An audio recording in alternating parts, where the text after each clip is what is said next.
Friends, this is Rahi and welcome to our channel BEd वाले।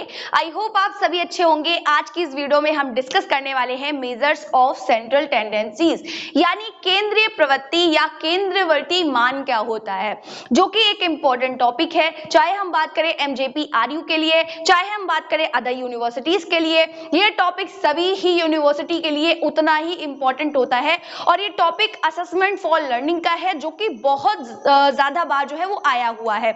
या तो डेफिनेशन की फॉर्म में आएगा, या तो अलग से पूछ लेगा कि मीन क्या है, मीडियन क्या है, मोड क्या है। देखिए इन सभी के फॉर्मूलाज होते हैं। क्या होता है, अगर जिस बच्चे के पास मैथ्स रही होगी तो उसे पता होगा कि सांख्यिकी क्या होता है ना, तो उन बच्चों को प्रॉब्लम नहीं होती है। लेकिन कुछ बच्चे होते हैं जिनको मीन, मीडियन, मोड निकालने में प्रॉब्लम होती है। लेकिन इसका एक क्वेश्चन एग्जाम में जरूर आता है। असेसमेंट फॉर लर्निंग के पेपर में आप उठा के देखिएगा, शॉर्ट में आया हो, लॉन्ग में आया हो, एक जरूर आता है, ठीक है। या अदर यूनिवर्सिटीज के जो बच्चे हैं, मैंने उनके भी एग्जाम पेपर देखे हुए हैं, तो उसमें भी ये टॉपिक जरूर आता है। तो टाइम को वेस्ट किए बिना शुरू करते हैं इस टॉपिक को। अब देखिए यहाँ पे हम बात कर रहे हैं सेंट्रल टेंडेंसीज क्या होती हैं। भाई इसके नाम से ही पता चल रहा है, सेंटर में कोई चीज सेंटर में होगी, यानी कोई कैसी वैल्यू है, कैसा नंबर है जो क्या कर रहा है, उसके ग्रुप के बाकी नंबरों का आइडिया दे रहा है। नहीं समझ आया, देखिए एग्जाम्पल से समझेंगे, बहुत इजी रहने वाला है। किसी ने आपसे पूछा, आपका रिजल्ट आया, और किसी ने आपसे पूछा कि तुम्हारे नंबर कितने आए हैं, तो तुमने कहा कि मेरे नंबर 80 के आसपास आए हैं। 80 के आसपास का मतलब क्या, आपके नंबर 83 भी आए हो सकते हैं, यानी 83 भी हो सकते हैं, आपके नंबर 70 भी हो सकते हैं, आपके नंबर 75 भी हो सकते हैं, आपके नंबर 72 भी हो सकते हैं, यहाँ पे 79 भी हो सकते हैं। तो मतलब क्या है, मैं यहाँ पे अगर आपने कहा कि मेरे नंबर 80 के आसपास हैं, तो अगर हम कुछ भी अज्यूम करेंगे तो क्या यही तो अज्यूम करेंगे ना कि भाई 83 होंगे किसी सब्जेक्ट में, किसी में 75 होंगे, किसी में 72 होंगे, तो यही अज्यूम करेंगे। ऐसा तो अज्यूम नहीं कर लेंगे कि किसी सब्जेक्ट में आपके 100% आ गए हो, किसी में आपके 90 आ गए हो, या आपने 90 क्रॉस किया हो, या 85 के से ज्यादा आ गए हो। ऐसा तो कुछ नहीं करेंगे। क्यों? क्योंकि आपने कहा है मेरे नंबर 80 के आसपास है। तो एक ऐसी वैल्यू, एक ऐसा डिजिट है, एक ऐसा प्राप्तांक है जो प्रतिनिधित्व कर रहा है बाकी संख्याओं का, सेंटर में है, केंद्र में उसका झुकाव है। समझ में आ रहा है ना, मतलब जिससे कि हमें क्या पता चल रहा है, सेंटर में जो वैल्यू है वो हमें बाकी नंबर्स का आइडिया दे रही है। तो कुल मिला के ये जो बीच वाला नंबर है, इस बीच वाले नंबर की क्या है, केंद्रीय प्रवृत्ति है, यानी केंद्रीयवर्ती मान है ये। क्यों? सेंटर में है भाई। और इसको मेजर करने के लिए हम बहुत तरीकों की मापों का प्रयोग करते हैं। आई होप इतनी चीज आपको समझ आई होगी, ठीक है।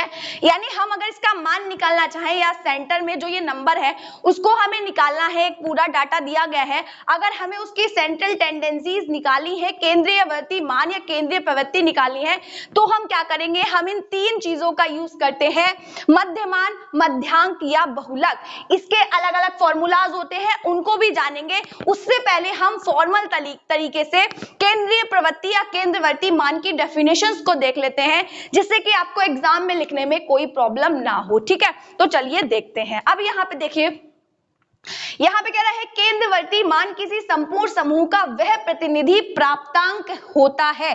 अभी मैंने क्या कहा भाई, पूरे समूह का एक ऐसा प्राप्तांक है, एक ऐसा संपूर्ण समूह का एक ऐसा नंबर है, एक ऐसी वैल्यू है जो क्या कर रहा है, जिसके आसपास उस समूह के अधिकतर प्राप्तांक केंद्रित होते हैं। क्या आगे देखते हैं, देखिए लिखा हुआ है, ये वे मान होते हैं जो किसी समूह की केंद्रीय प्रवृत्ति को संक्षेप में प्रकट करते हैं। आपको अदर सब्जेक्ट के नंबर बताने की जरूरत नहीं पड़ी, लेकिन दूसरे व्यक्ति ने ये जान लिया कि अदर सब्जेक्ट में आपके कितने नंबर आए होंगे या किस संख्या के आसपास नंबर होंगे।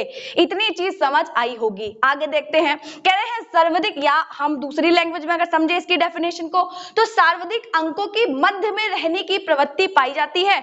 बहुत सारे नंबर्स जिसमें एक नंबर ऐसा है जिसकी टेंडेंसी कैसी है, सेंटर में रहने की है, उसे ही हम केंद्रीय प्रवृत्ति कह रहे हैं, ठीक है। और कह रहे हैं तथा आंकड़ों के इस प्रतिनिधिकारी मान को हम केंद्रीय मान कहते हैं। और केंद्रीय मान को जो है असेस करने के लिए, केंद्रीय मान को मेजर करने के लिए हम लोग सांख्यिकीय विधियों का इस्तेमाल करते हैं, तब हमें केंद्रवर्ती मान या केंद्रीय प्रवृत्ति का पता चलता है। समझ में आया भाई? अगर हमें केंद्रीय प्रवृत्ति निकालनी है तो हम क्या करेंगे, 3 तरीके की मापों का इस्तेमाल करते हैं, जिसमें हम लोग मध्यमान, माध्यांक और बहुलक का इस्तेमाल करते हैं। देखिए तीनों ही इसके सूचक हैं, तीनों से ही हम लोग सेंट्रल टेंडेंसीज को निकाल सकते हैं। लेकिन अब हम 3 का इस्तेमाल क्यों कर रहे हैं, 1 का क्यों नहीं, जब तीनों में एक ही काम हो रहा है? वो इसलिए हो रहा है क्योंकि टाइम और शुद्धता के तौर पे ये तीनों अलग अलग मान देते हैं। जैसे कि जो हमारा मध्य मान है वो सबसे शुद्ध मान निकाल के आपको देगा, सबसे शुद्ध जो है वो केंद्रवर्ती मान आपको पता चलेगा। लेकिन इसको मेजर करने में बहुत ज्यादा टाइम लगता है ना भाई, जिसमें ज्यादा समय लगेगा, बहुत ज्यादा समय की खपत होगी, इसीलिए इसका इस्तेमाल बहुत कम होता है। अभी हम बहुत सारी चीजें जानेंगे, रुके रहिएगा वीडियो में। और चैनल पे पहली बार है तो चैनल को सब्सक्राइब और वीडियो को लाइक करना बिल्कुल भी मत भूलिएगा। अब अगर हम बात करें मध्यांकी यानी मीडियन क्या होता है, तो मीडियन में ये होता है कि ये मेजर तो करेगा लेकिन मध्यमान से कम शुद्ध होगा। मतलब इसका जो मेजरमेंट होगा ये भी केंद्रवर्ती मान को बताएगा, लेकिन इसकी शुद्धता ज्यादा नहीं होगी। जो भी मेजर करके मान निकलेगा उसमें शुद्धता कम होगी, लेकिन इसमें मध्यमान से कम समय लगता है इसमें मेजर करने में, ठीक है ना। बहुलक क्या है, अब बहुलक सबसे कम शुद्ध जो है मेजर करता है। जाहिर सी बात है भाई, मध्यांक सबसे ज्यादा शुद्ध करेगा, उससे कम माध्यांक करेगा, और सबसे कम बहुलक जो है वो मेजर करता है किसी केंद्रवर्ती मान को। लेकिन सबसे ज्यादा समय लगता है मध्यमान में, उससे थोड़ा कम समय लगेगा मध्यांक में, और सबसे ज्यादा कम समय लगता है बहुलक में। क्योंकि आगे अभी आप लोग देखेंगे कि हम किस तरीके से निकाल रहे हैं मीन मीडियन मोड को। देखिए कुछ बच्चों को प्रॉब्लम रहती ही है, जिन बच्चों के पास कभी मैथ्स रही ही नहीं है और उन्होंने बीएड कर लिया है, तो सांख्यिकी वाले चैप्टर में, और ज्यादातर ऐसा होता है कि बच्चे ये वाला क्वेश्चन छोड़ देते हैं, और आता तो जरूर ही है। तो हम लोग सिंपल तरीके से देखेंगे कि कैसे निकालना है इसको, लेकिन आज की वीडियो में नहीं, क्योंकि आज की वीडियो में हमें और भी बहुत कुछ जानना है। तो इतनी चीजें आपको समझ आ गई होंगी। अब हम लोग मध्यमान क्या होता है उसको जान लेते हैं, साथ ही में उसकी विशेषताएं क्या होती हैं, उसकी लिमिटेशंस क्या होती हैं, या उसके उपयोग क्या होते हैं वो देखेंगे। तो चलिए फटाफट से देख लेते हैं, फटाफट से मध्यमान को समझ लेते हैं। देखिए मध्यमान को समझने का बहुत ही आसान तरीका है। मध्यमान का मतलब होता है जितने भी अंक दिए गए हैं उनको जोड़ना है, बटे में जितने भी अंक हैं उनको लिखना है, यानी पदों का योग बटे पदों की संख्या। फॉर एग्जाम्पल एक क्लास है, क्लास में 5 बच्चे हैं, उन्होंने अलग अलग अंक प्राप्त किए हैं, किसी ने 1 प्राप्त किया है, किसी ने 2, किसी ने 3, किसी ने 4, किसी ने 5। तो हमें उन सारे ही अंकों को जोड़ना है, प्लस टोटल बच्चे कितने हैं 5, तो उनको बटे में लिखना है, और इसकी जो कैलकुलेशन करके जो मान निकलेगा वही हमारा मध्यमान होने वाला है। इतनी चीजें समझ आई आपको। देखिए जो हमारा ये सांख्यिकी होता है उसमें कैलकुलेशन लगती है, तो कैलकुलेटर रखना अच्छा होता है, बट एग्जाम में लेके जाना नहीं, मतलब आप लोग जा नहीं पाएंगे। तो आप थोड़ी पहले से प्रैक्टिस करके रखिए कि किस तरीके से हम सरल से सरल तरीके से कर सकते हैं, ठीक है। तो यानी पदों का योग बटे पदों की संख्या को हम लोग मध्यमान कहते हैं, मीन कहते हैं, या फिर हम लोग माध्य कहते हैं, ठीक है। हम लोग इसको हम परिभाषा की फॉर्म में भी देख लेते हैं, फॉर्मल लैंग्वेज में, ताकि आपको लिखने में प्रॉब्लम ना हो। तो एक है जिनका नाम है गैरेट, वो कहते हैं समस्त अंकों के योगफल को उन अंकों की संख्या से भाग देने पर जो भागफल प्राप्त होता है उसे ही हम गणितीय माध्य या मध्यमान कहते हैं। इसको हम m से डिनोट करते हैं। भाई इतना समझ आ गया आपको। अब हमें क्या करना है, इसकी विशेषता यानी कैरेक्टरिस्टिक्स को देखना है। सबसे पहले अगर बात करें तो यह वितरण के प्रत्येक प्राप्तांक से प्रमाणित होता है। किसी भी एक प्राप्तांक के घटने या बढ़ने से मध्यमान भी घट बढ़ जाता है। अभी मैंने कहा कि भाई बच्चे अलग अलग स्कोर कर रहे हैं, तो एक भी बच्चे ने अगर स्कोर किया, फॉर एग्जांपल 2 वाले बच्चे ने 5 स्कोर कर लिया, तो जाहिर सी बात है भाई हमारा मध्यमान चेंज हो जाएगा, क्योंकि हमारी कैलकुलेशन उतनी ज्यादा बढ़ जाएगी, है ना। तो यानी क्या है, ये जो प्राप्तांक है वो प्रमाणित होता है, ये जो कोई भी वितरण है उसका प्रत्येक प्राप्तांक से प्रमाणित होता है। किसी भी एक प्राप्तांक के घटने या बढ़ने से हमारा जो मध्यमान है, जो हमारा मीन है, वो बढ़ेगा और घटेगा, ठीक है। कोई भी एक डिजिट अगर चेंज होती है, यानी जब हम कैलकुलेशन कर रहे हैं तब, ओके। तो आई होप इतनी चीज आपको समझ आई होंगी। मैं इधर आ जाती हूँ।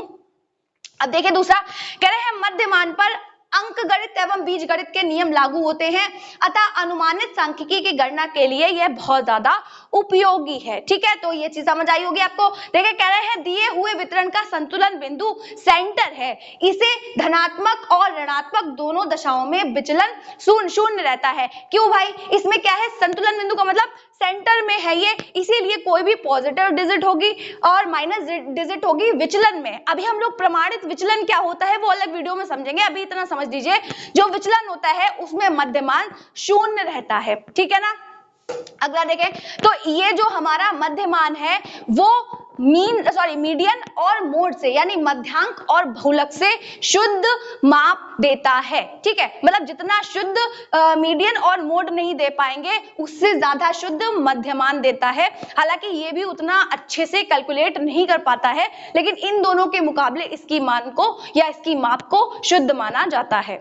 इतनी चीजें समझ आई हैं। हम लोग मध्यमान की उपयोगिता देख लेते हैं। कह रहे हैं केंद्रीय प्रवृत्ति की शुद्ध माप जो है वो हम करते हैं, वही केंद्रीय जो मध्यांक है उससे हम लोग क्या करते हैं, शुद्ध माप को निकालते हैं। लेकिन हम इसका यूज तभी करेंगे जब हमें एक्यूरेट चाहिए होगा कोई मान, यानी हमें ज्यादा शुद्ध मान चाहिए होगा, तभी हम लोग मध्यमान का इस्तेमाल करेंगे, यूज करेंगे। वरना इसकी कैलकुलेशन करने में आपको बहुत ज्यादा टाइम लगता है, इसीलिए इसका यूज कम किया जाता है। क्योंकि अगर बहुत ज्यादा बच्चे हैं क्लासरूम में, आपको हर एक बच्चे का कितने स्कोर किया हर एक बच्चे ने, उसकी सेंट्रल टेंडेंसी निकालनी है, तो आप जोड़ जोड़ के बिल्कुल सही हो जाएंगे। तो इसीलिए क्या है, यहाँ पे अगर ज्यादा डेटा दिया होता है तब हम लोग मध्यमान का यूज नहीं करते हैं, यानी मीन का इस्तेमाल नहीं करते हैं।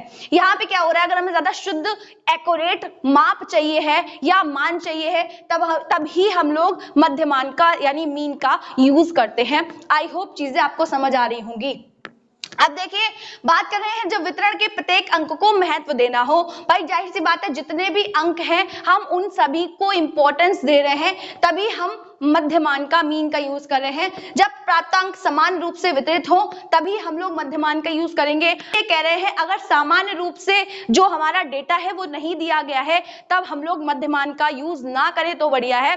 तो यानी जब जो डाटा है, जो भी प्राप्तांक है वो सामान्य रूप से वितरित होंगे तभी हम लोग मध्यमान का यूज करेंगे, ठीक है। अगला देखिए कह रहे हैं जब विभिन्न वितरणों से तुलना करनी हो, यानी किसने कितना कैसा परफॉर्मेंस किया है, ठीक है।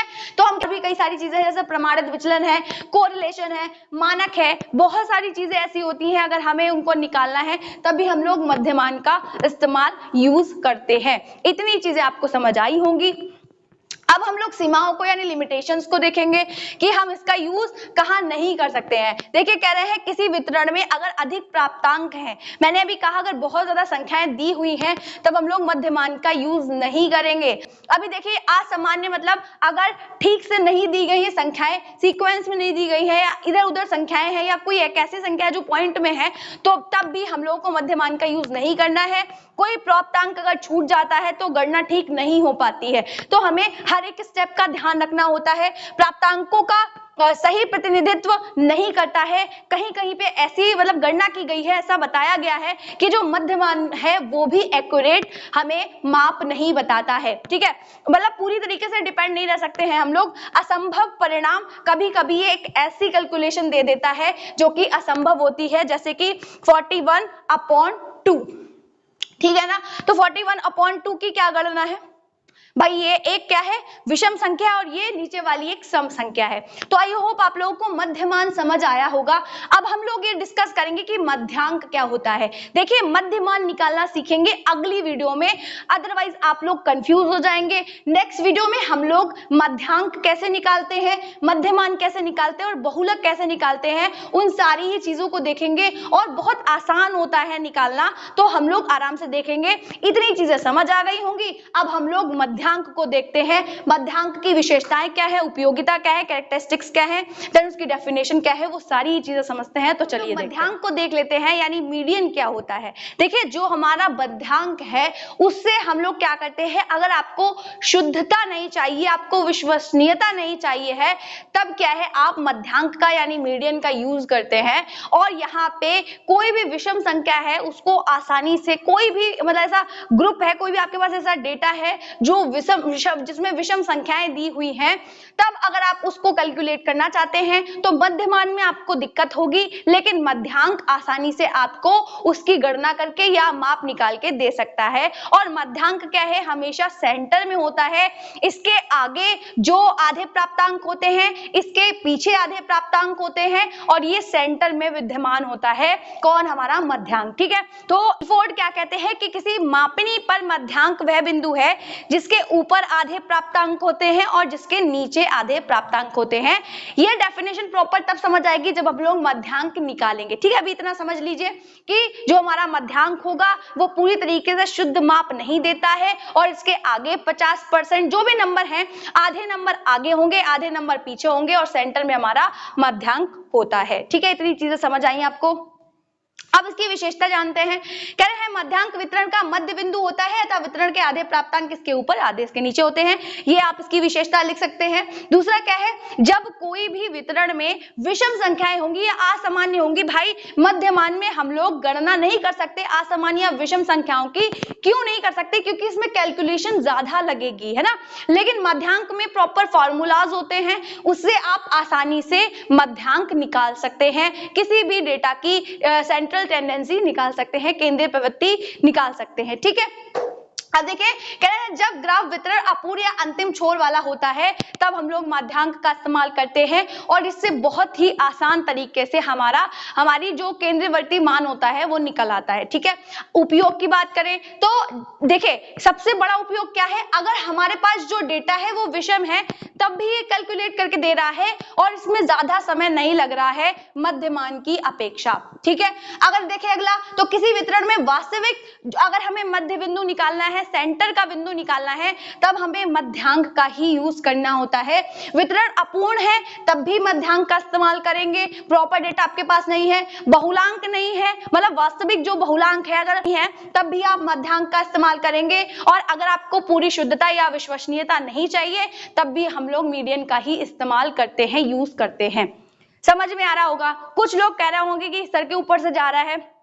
देखिए ये चीजें थ्योरेटिकल हैं। ठीक है, अभी आप हो सकता है आपको कुछ समझ आ रहा हो, नहीं समझ आ रहा हो, अभी समझ लीजिए। कमेंट सेक्शन में अगर आपको लगता है, अभी भी मुझे लगता है कि समझ आ रहा होगा, लेकिन अगर आपको लगता है नहीं समझ आ रहा है तो कमेंट सेक्शन में बताइए कि क्या नहीं समझ आ रहा है। ठीक है, और साथ ही में ये चीजें और ज्यादा क्लियर हो जाएंगी जब हम लोग मध्यमान, मध्यांक और बहुलक को निकाल के देखेंगे। ठीक है, तब और ज्यादा ईजी हो जाएंगी ये चीजें। सीमाएं क्या होती हैं, मध्यांक मध्यमान की तुलना में कम शुद्ध होता है। अभी मैं यही चिल्ला चिल्ला के कह रही हूं कि जो हमारा मध्यमान होता है वो सबसे शुद्ध माप देगा, उससे थोड़ी कम मध्यांक देगा, उस सबसे कम बहुलक देगा। ठीक है, तो इस तरीके से कह रहे हैं इसकी गणना अपूर्ण वितरण में ही उपयोगी मानी जाती है। अगर हमारे पास डेटा पूरा है तो उतना अच्छा ये रिजल्ट नहीं निकाल के देगा। आई होप इतनी चीजें आपको समझ आई होंगी। अब हम लोग समझेंगे बहुलक को, तो चलिए हम लोग फटाफट से मोड यानी बहुलांक क्या होता है या बहुलक क्या होता है उसको भी जान लेते हैं। देखिए अगर कोई भी डिजिट दी गई, बहुत सारा कलेक्शन दिया गया है, जैसे कि 1 1 1 3 4 5 8 8 8 7 7 4 6 8, इस तरीके से हमारा डेटा दिया गया हुआ है। तो जो सबसे ज्यादा बार नंबर आया होगा वही हमारा बहुलांक है। लेकिन इसमें क्या होता है, इसमें जो डेटा होता है वो विश्वसनीय नहीं होता है।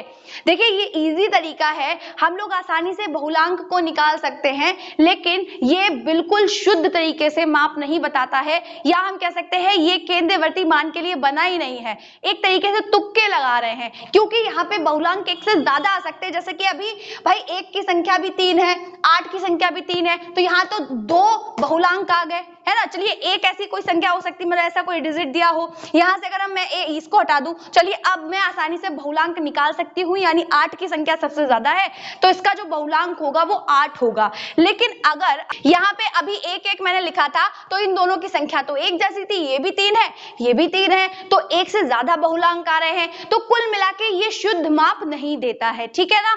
अभी गैरेट है वो कहते हैं कि किसी भी आवृत्ति वितरण में बहुलांक वह मान है जिसकी पुनरावृत्ति सबसे अधिक बार होती है, यानी कोई संख्या जो सबसे ज्यादा बार आई होगी वितरण में प्राप्तांकों में, वही क्या है हमारा बहुलक कहलाती है, ठीक है। लेकिन इसकी विश्वसनीयता का मतलब संपूर्ण मापक नहीं है, ये शुद्ध तरीके से मापता नहीं है, लेकिन इसकी कैलकुलेशन सरल होती है, इसीलिए हम बहुलांक का इस्तेमाल करते हैं। आई होप आपको चीजें समझ आ रही होंगी।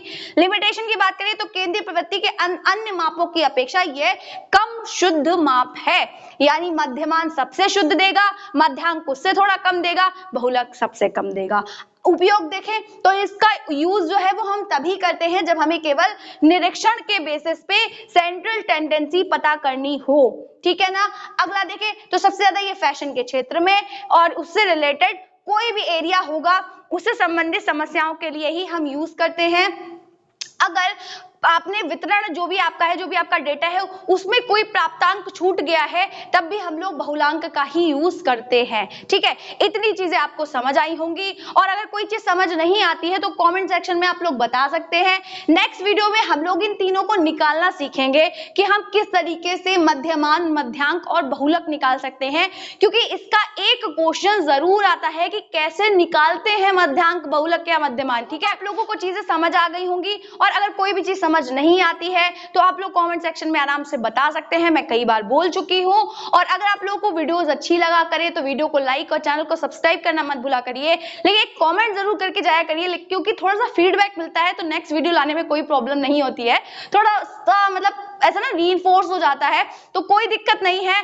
वीडियो को लाइक, चैनल को सब्सक्राइब करना बिल्कुल भी मत भूलिएगा। मिलते हैं इसी तरीके की मोर वीडियोस के लिए, तब तक के लिए जय हिंद।